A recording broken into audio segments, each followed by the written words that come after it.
Assalamualaikum warahmatullahi wabarakatuh. Bagaimana teman-teman kabarnya hari ini? Pak Arif harap teman-teman selalu sehat dan ceria serta ada dalam lindungan Allah Subhanahu wa taala. Oh ya teman-teman, Pak Arif akan membacakan surat Al-Kautsar. Apakah teman-teman sudah bisa membacakan surat Al-Kautsar? Ikutin ya di rumah. A'udzu billahi minasy syaithanir rajim. Bismillahirrahmanirrahim. Inna a'tainakal kautsar fashalli li rabbika wanhar. Inna syani'aka huwal abtar. Oh ya teman-teman, bacaan surat Al-Kautsar yang barusan Pak Arif bacakan itu adalah tentang ajakan untuk orang-orang muslim agar senantiasa berkurban. Nah teman-teman, sebentar lagi kan kita akan memasuki Idul Adha. Mudah-mudahan teman-teman selalu ada rezekinya dan bisa menunaikan ibadah kurban. Oh iya teman-teman, apakah teman-teman tahu apa itu artinya kurban? Ya betul sekali teman-teman. Kurban berasal dari kata koroba yaqrobu kurbanan, yang artinya itu mendekati atau dekat. Sedangkan menurut bahasa Arab, kurban bisa disebut dengan udhiyah, yaitu artinya menyembelih hewan. Maka dapat kita simpulkan kurban adalah ibadah penyembelihan hewan kurban pada hari ke-11, 12, 13 Zulhijjah dengan tujuan untuk mendekatkan diri kepada Allah Subhanahu wa taala. Selain itu, bolehkah kita kurban? Teman-teman, namanya bukan kurban, tapi sedekah jika teman-teman tidak menyembelih hewan kurban pada 3 hari tasyrik, yaitu 11, 12, 13 Zulhijjah. Nah teman-teman, tadi sudah hafal mengenai pengertian kurban. Paling mau nanya lagi nih sekarang, apakah teman-teman tahu hewan apa saja yang boleh dikurbankan? Iya, Pak Arif yakin teman-teman pasti tahu. 1, ada domba, ada kambing, ada sapi, ada kerbau, dan yang terakhir ada unta. Nah teman-teman, tapi hewan-hewan tersebut ada syaratnya jika akan dikurbankan. Syaratnya teman-teman, domba sudah berusia 1 tahun atau lebih, sedangkan kambing sudah berusia 2 tahun atau lebih, dan sapi atau kerbau berusia 2 tahun atau lebih, minimal akan masuk ke 3 tahun. Sedangkan unta itu berusia 5 tahun atau sudah memasuki mau ke 6 tahun.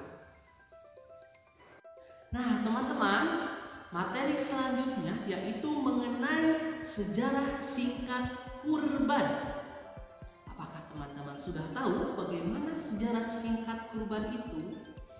Nah, kurban merupakan salah satu ibadah yang asal-muasalnya dari kisah Nabi Ibrahim dan Nabi Ismail alaihi salam.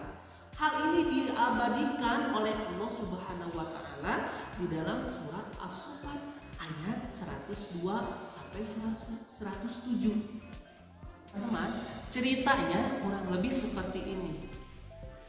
Nabi Ibrahim bermimpi Dan mimpi itu datangnya dari Allah Subhanahu wa Ta'ala, yaitu Nabi Ibrahim bermimpi harus menyembelih Nabi Ismail.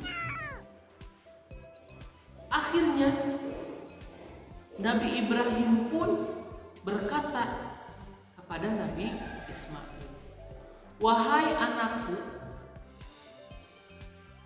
aku diperintahkan oleh Allah Subhanahu wa Ta'ala untuk menyembelih engkau. Apa pendapatmu, wahai anakku?" Ismail menjawab, "Ayah, jika itu Allah menyuruhmu untuk menyembelihku, maka lakukanlah. Insya Allah aku termasuk orang-orang yang sabar." Akhirnya dengan singkat waktu Ismail pun dibaringkan. Ketika akan dipotong, maka Allah menggantinya dengan seekor kambing yang sangat besar dan gemuk sekali. Keluarga Ibrahim pun senang sekali. Nah, dari cerita ini teman-teman, kita selaku orang-orang yang beriman dan mempunyai harta yang lebih harus berkorban dan tidak boleh terlalu sayang terhadap harta kita. Karena harta kita pun sebagiannya harus dikeluarkan untuk orang-orang yang tidak mampu. Contoh halnya kita harus berkurban atau melaksanakan kurban setiap waktunya. Nah teman-teman, terakhir, apa Mr. Arif manfaat berkurban? Manfaat berkurban itu, satu, akan dicintai oleh Allah dan sesama manusia. Karena Allah sangat senang dan menyukai orang-orang yang selalu berbagi. Baik berbagi materi, makanan, apalagi kita berkurban, maka insya Allah akan menyukai orang-orang yang senang berbagi, yaitu berkurban. Yang kedua, ketika kita berkurban akan diampuni dosanya oleh Allah Subhanahu wa Ta'ala. Berkurban dapat menolong kita memperoleh ampunan dari Allah Subhanahu wa Ta'ala, sebagaimana dalam sebuah riwayat hadis, "Hai Fatimah, berdirilah di sisi korbanmu dan saksikanlah ia, sesungguhnya titisan darahnya yang pertama itu mengampuni bagimu atas dosa-dosamu yang telah engkau lakukan." Jadi berkurban itu akan menghapus dosa yang pernah kita lakukan. Maka dari itu teman-teman, Pak Arif mengajak kepada teman-teman, dan mudah-mudahan ada rezekinya, mari tahun ini kita berkurban. Mudah-mudahan Allah menerima segala amal kebaikan kita. Akhir kata dari Pak Arif, mohon maaf bila ada kesalahan. Mudah-mudahan bermanfaat untuk teman-teman. Wabillahi taufiq wal hidayah. Wassalamualaikum warahmatullahi wabarakatuh.